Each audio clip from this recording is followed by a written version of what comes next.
Bonjour. D'abord, pour l'introduction, là, je voulais vous dire, au cours des années, au ministère de l'Énergie et des Ressources naturelles, il y a de plus en plus de droits et de statuts qui sont accordés euh, pour, euh, pour des exploitations minières. Et l'acceptabilité sociale est rentrée dans le jargon puis dans les questionnements du ministère à compter de la modification de la loi sur les mines qui est arrivée en 2013. À ce moment-là, il y avait deux acteurs différents qu'il fallait considérer. Donc, il y avait les promoteurs. Pour eux, les promoteurs, ce qu'ils veulent, c'est les meilleures chances de réussite possibles pour assurer la réalisation de leur projet. Ce qu'ils veulent, c'est des mesures claires et transparentes. En fait, évidemment, un contexte qui est prévisible puis rentable. Donc, ce qu'ils veulent, c'est que leur projet se réalise. Et de l'autre côté, on a des citoyens qui, eux, veulent prendre part aux décisions, puis ils veulent être informés et consultés de manière transparente tout au long du processus. Puis ce qu'ils veulent, c'est aussi connaître les impacts de l'implantation de ces mines-là sur leur qualité de vie. Donc, les enjeux qu'on a, c'est de consolider à la fois la mise en valeur des ressources naturelles qui sont disponibles et les impacts sur les populations. Et donc, c'est ça. Donc, là, je vais passer à l'acceptabilité sociale. On a entendu un peu parler tout à l'heure. J'ai sorti aussi le schéma sur l'acceptabilité sociale. Donc, il y a beaucoup de critères qui sont évalués là, sur l'acceptabilité sociale, donc les contextes sociaux, la confiance envers les promoteurs, participation à la prise en décision et tout ça. Donc, c'est tous les critères qui rapportent à l'acceptabilité sociale, surtout pour les citoyens. Ce qu'on a regardé quand on a fait la modification à la loi, c'est en fait pour les étapes d'un projet de mise en valeur, il y a plusieurs étapes, là, donc l'élaboration, l'analyse et l'évaluation, construction, mise en service et activité, et le démantèlement et la remise en état du site comme tel. Alors, ce qui a été regardé, c'est d'essayer d'impliquer le citoyen le plus tôt possible dans le processus d'un site minier pour être de plus en plus facilement accepté par la population. Donc, il y a été plusieurs mesures qui ont été mises en place par le MERN pour l'acceptabilité sociale. Donc, comme je vous ai dit, il y avait la modification de la loi sur les mines au départ. Il y a ce qu'on appelle le GATMIN, donc l'orientation c'est ma collègue qui vous en parler tout à l'heure, l'orientation qui vient délimiter des territoires incompatibles avec l'activité minière. Donc, c'est de permettre à une MRC de venir parler d'un certain territoire qui ne sera pas permis d'avoir une exploitation minière. Et donc, aussi, le gouvernement, là, il a émis plusieurs autres mesures, là, donc un livre vert et plusieurs autres qu'on va parler plus tard. Alors, pour les modifications sur la loi sur les mines, la première modification qui a eu lieu, c'est l'obligation d'inclure une consultation des Autochtones. Maintenant, quand il est question de l'implantation d'un nouveau site minier, ils doivent nécessairement consulter les Autochtones.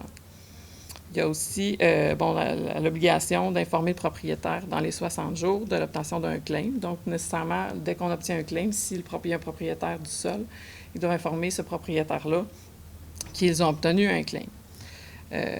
Entre autres aussi, là, on a mis en place beaucoup de la planification. Donc, il faut que les promoteurs informent le ministère du cheminement, de la planification, ce qu'ils ont extrait pendant l'année. Il y a beaucoup de mesures là, pour permettre une grande transparence des promoteurs sur ce qui se passe sur les sites.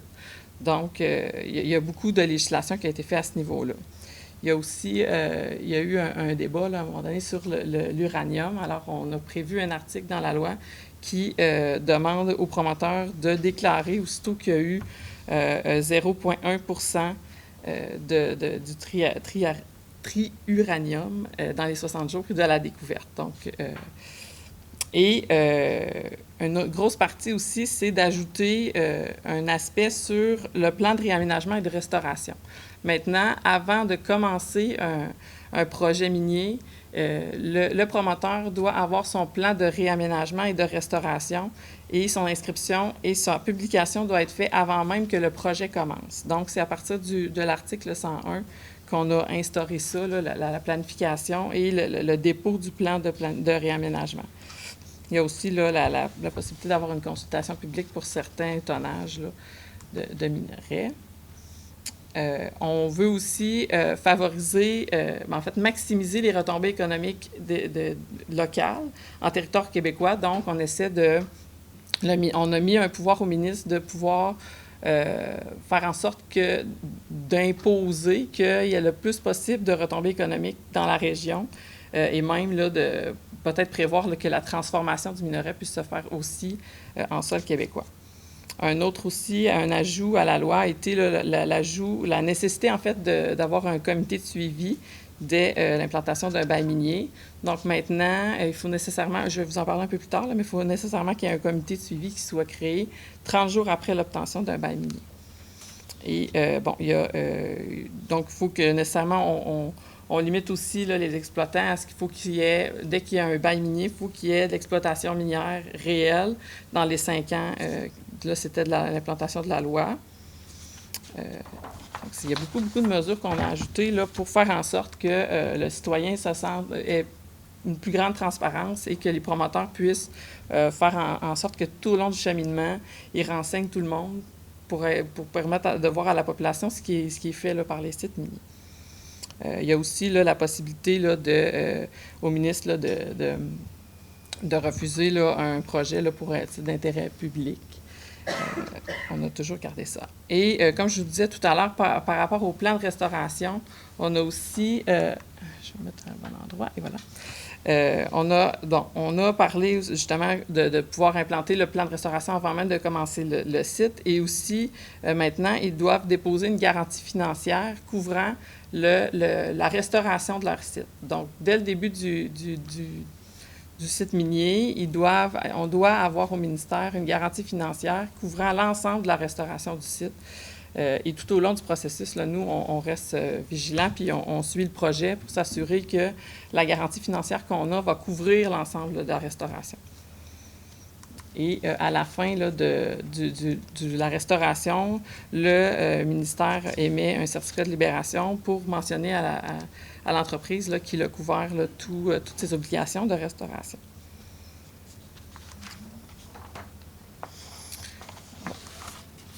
À l'article 304.1 aussi, on a permis la suspension de certains territoires pour des situations particulières et 304.1.1 vient instaurer le fameux territoire incompatible avec l'activité minière, donc les endroits où il n'y aura pas d'activité minière pour des justifications particulières. C'est ma collègue qui va vous en parler tout à l'heure.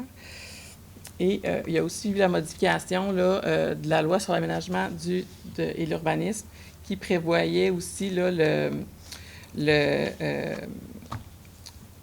justement les limitations là, pour ne pas régir là, certaines notions là, quant à l'activité minière. Alors, pour l'octroi d'un bail minier, il y a des particularités. Donc, comme je disais tout à l'heure, il y a la demande là, quant au plan de réaménagement et de restauration qui est nécessaire maintenant, qu'on doit rendre public également, donc qui est ouvert à tout le monde. Et on peut exiger aussi, là, comme je disais, la maximisation des retombées économiques en territoire québécois. Et le plus important, c'est la création d'un comité de suivi qui est, dès le départ, là, un comité de suivi doit être créé. Alors, qu'est-ce qu'un comité de suivi? Donc, c'est un organisme de concertation réunissant le promoteur et les acteurs concernés ou intéressés par un projet dans le but d'en arriver à des solutions consensuelles sur des enjeux définis notamment par la communauté. Donc, ce comité-là est doit être constitué dans les 30 jours, comme je disais tout à l'heure, de la délivrance du bail minier et doit être maintenu tout au long du projet minier jusqu'à l'exécution complète des travaux au plan de réaménagement. Donc, du début à la fin, le comité doit être instauré. Il doit y avoir minimalement un représentant du milieu municipal qui doit faire partie du comité, un représentant du milieu économique, un citoyen, un représentant d'une communauté autochtone quand il y a une communauté autochtone. Donc, nécessairement, il y a au moins 4 membres au comité de suivi.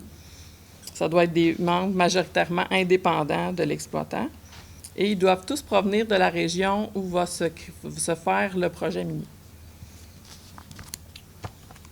Il y a d'autres exigences, là. Je ne vous ferai pas il doit notamment, là, il doit y avoir au moins une réunion par année, là, mais normalement, il y en a plus qu'une. En tout cas, quand le processus est plus actif, là, il y en a plus qu'une par année. Mais il faut faire attention, par contre, parce que c'est pas parce qu'il y a un comité de suivi que le promoteur n'a plus ses obligations légales d'informer la communauté, de consulter la communauté autochtone. Toutes ces responsabilités-là, qui sont par la loi sur les mines, demeurent quand même si le comité de suivi est là. Alors, je laisse là. Tu prends ça? C'est où? En haut ou du côté? Tu prends là? Oui. OK. Donc, OK, non, c'est ça que je reviens. Bon. Comme vous le mentionnez, ma collègue, il y a quelques instants, une des modifications qui a été apportée à la loi sur les mines, c'est l'ajout de l'article 304.1.1, qui est venu accorder, dans le fond, aux municipalités régionales de comté la possibilité de délimiter, dans leur schéma d'aménagement et de développement, des territoires incompatibles avec l'activité minière. Ce qu'il faut comprendre, c'est qu'en droit minier au Québec, un des articles qui est très, très, très contesté, c'est l'article 246 de la loi sur l'aménagement et l'urbanisme. En résumé, cet article-là, il prévoit qu'aucune disposition d'un schéma, d'un règlement, d'une résolution, de contrôle intérimaire ou d'un règlement de zonage, lotissement, etc., ne peut avoir pour effet, d'une part, d'empêcher l'activité minière, puis d'une autre part, de régir les substances minérales qui appartiennent au domaine de l'État. Donc, comme le maintien de cet article-là, pour nous, semble essentiel pour maintenir le développement minier au Québec, on peut dire que l'ajout de l'article 304.1.1 à la loi sur les mines avait pour objectif de favoriser l'acceptabilité sociale des projets miniers. Il demeure interdit au milieu municipal de régir l'activité minière et les substances appartenant au domaine de l'État, mais elles peuvent désormais créer des territoires incompatibles avec l'activité minière. Qu'est-ce qu'un territoire incompatible avec l'activité minière? C'est, dans le fond, un territoire dans lequel la viabilité des activités serait compromise par les impacts engendrés par l'activité minière, que ces territoires soient situés en terre privée ou en terre publique. Dans les TIAM, les territoires incompatibles avec l'activité minière qu'on appelle TIAM, vous verrez à plusieurs reprises dans le diaporama, une fois qu'ils sont approuvés par le gouvernement, c'est des territoires qui sont soustraits à l'exploration et à l'exploitation minière à compter de leur reproduction sur la carte des titres miniers du MERN, j'estime, pour ceux qui connaissent ça. Donc, il n'y aura plus octroi de nouveaux droits, de nouveaux titres miniers sur ces territoires-là. Toutefois, les droits là, des gens en vigueur, ils restent actifs. On a accordé un nouveau pouvoir, mais on a voulu le baliser, d'où l'orientation gouvernementale en aménagement du territoire relative à l'activité minière, qui a été adoptée, approuvée en décembre 2016 par le gouvernement. Un des principes de base, comme vous pouvez le voir, c'est que il ne peut pas avoir 100% du territoire d'une MRC où on a interdit l'activité minière. Ça laisse quand même un jeu. On peut se rendre loin. On a des 96%, tout ça. Mais l'objectif derrière ça, c'était vraiment de permettre on interdit quand même au municipal de régir l'activité minière, mais on leur permet d'identifier sur le territoire des portions où elles ne veulent vraiment pas. Elles veulent protéger les activités présentes. Elles ne veulent pas qu'il y ait de développement minier. Et ça laisse une plus grande prévisibilité parce que, pour le secteur minier, parce que là, il y a des sections où c'est clairement permis. La MRC a fait ses choix si elle exerce son pouvoir, parce que c'est un pouvoir, mais elle n'a pas l'obligation de l'exercer. Si elle exerce son pouvoir, ça permet une plus grande prévisibilité parce qu'il y a des portions clairement ouvertes au développement minier. Il faut, à condition qu'il y ait un potentiel, évidemment. L'orientation gouvernementale, elle comprend 2 objectifs, 4 attentes. Les objectifs, vous les voyez ici, protéger les activités dont la viabilité serait compromise par les impacts engendrés par l'activité minière en fonction des utilisations du territoire et des préoccupations du milieu. Et la seconde, favoriser la mise en valeur des ressources minérales par l'harmonisation des usages. Les attentes, identifier et délimiter les TIAM, connaître et prendre en compte les préoccupations du milieu, connaître et prendre en compte les droits miniers, puis encadrer l'implantation d'usages sensibles à proximité des sites miniers. Si on les prend une à une, les attentes, identifier et délimiter les TIAM, là, grosso modo, c'est ici, on est venu identifier certaines activités précises qui peuvent être retenues comme territoire incompatible avec l'activité minière. À titre d'exemple, les périmètres urbains, les concentrations urbaines peuvent être sans justification identifiées comme territoire où il ne peut y avoir d'activité minière. On comprend le sens. Puis il y a certaines autres activités qui sont situées hors de ces concentrations urbaines-là, qu'on a identifié des critères généraux puis des critères plus spécifiques pour chaque type d'activité, là, mais ils doivent notamment, la MRC devra démontrer que l'activité est difficilement déplaçable, que ça représente un intérêt pour la collectivité, puis que la viabilité de cette activité-là serait compromise par les impacts engendrés par l'activité minière. L'attente 2, qu'on a été prendre en compte les préoccupations du milieu, c'est ici qu'on est vraiment venu obliger pour qu'elle puisse parvenir à l'acceptation de son projet de territoire incompatible avec l'activité minière. Elle doit consulter, une obligation de consulter la collectivité. La collectivité, c'est non seulement la population, mais c'est aussi les communautés autochtones concernées sur son territoire, puis les titulaires de droits miniers. La MRC doit démontrer qu'elle a pris tous les moyens nécessaires pour informer et consulter tous les acteurs concernés. L'attente numéro 3, qui est qu'on ait prendre en compte les droits miniers. Mais là, ici, on est vraiment venu obliger la MRC à ouvrir toutes les cartes, à prendre connaissance des droits qui existent sur son territoire, à prendre connaissance du potentiel minéral. On a voulu obliger la MRC à prendre connaissance de tout ça, puis à les prendre en considération dans sa planification. Ensuite, il y a l'attente numéro 4, qui a encadré l'implantation d'usages sensibles à proximité des sites miniers. Ça, ici, c'est qu'on souhaitait introduire une notion de réciprocité, dans le sens où, en ce moment, il y a des lois et des règlements qui régissent l'implantation des sites miniers par rapport à ce qui existe sur le territoire. Mais là, on souhaitait, à l'inverse, que la MRC s'occupe de son côté, de prévoir des dispositions par rapport à l'implantation de certains usages sensibles qu'elle pourrait identifier dans son schéma. L'implantation de ces usages-là par rapport aux sites miniers qui sont déjà existants. On pourrait retrouver, par exemple, une norme qui précise qu'une habitation résidentielle, un hôpital, une garderie ne peut pas s'implanter à moins de 100 mètres d'une carrière, par exemple. Ça fait le tour rapide de l'orientation gouvernementale. Suite à la modification de la loi sur les mines, comme disait ma collègue tout à l'heure, il y a eu le ministère de l'Énergie a choisi de publier son livre vert.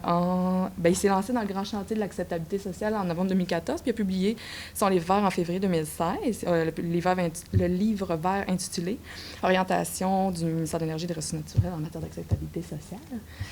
Il est ressorti des consultations liées à ce livre vert-là que les orientations proposées répondaient aux attentes des promoteurs, des acteurs locaux, des citoyens, des communautés directement concernées. C'est pourquoi les orientations présentées dans le livre vert sont restées très, très proches, sont restées très semblables avec celles qui ont été officiellement adoptées, les 5 orientations, qui sont de mieux faire connaître les rôles et responsabilités du ministère en matière de planification et de gestion du territoire, rendre plus transparents et plus participatifs les mécanismes de planification et de conciliation des usages dans les plans d'affectation du territoire public, les PATP, et les actualiser, assurer la mise en place du processus prévisible de participation publique à toutes les étapes d'un projet, puis favoriser un partage des bénéfices des projets de développement énergétique et minier avec les communautés locales, finalement renforcer la capacité d'analyse du ministère sur les impacts, les retombées économiques et les répercussions des projets en s'assurant de prendre en compte les facteurs d'acceptabilité sociale. Il ne me reste pas vraiment de temps pour les passer une après l'autre en détail. Ce que j'ai envie de vous dire, c'est que le ministère s'est doté de grandes orientations. Il a prévu une mise en œuvre de plusieurs actions en lien avec ces orientations-là, que ce soit par des modifications législatives, insérant des obligations pour les promoteurs ou pour le ministère, par la rédaction de différents documents comme des guides de bonnes pratiques pour les comités de suivi ou plein d'autres mesures mises en place ou à mettre en place. Le ministère poursuit l'adaptation de ses outils, de ses pratiques et des mécanismes de consultation, je ne vais pas avancer, mais excusez, mécanismes de consultation, afin de favoriser une meilleure conciliation des usages ainsi que l'acceptabilité sociale des projets miniers en développement.